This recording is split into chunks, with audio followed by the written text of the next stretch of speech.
President's advisor to the President, Harriet Chigai.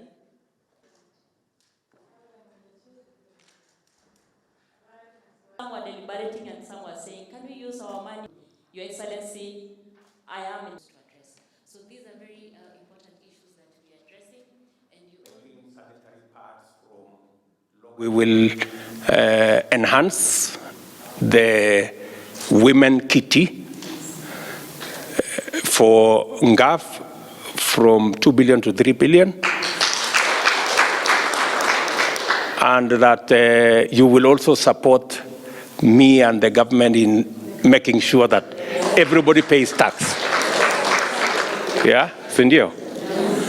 And we have also agreed that we will avoid any cuts that will affect your delivery of your agenda as women reps, and that I will communicate to the relevant people.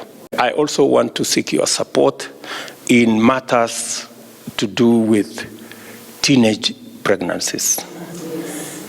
You know very well how serious it is when children who are supposed to be in school are mothers, you know? So I really want the women's voice to be louder than I can hear now.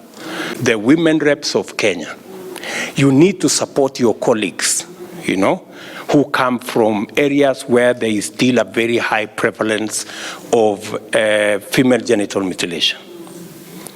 It is a serious issue. The men members of parliament cannot speak about it.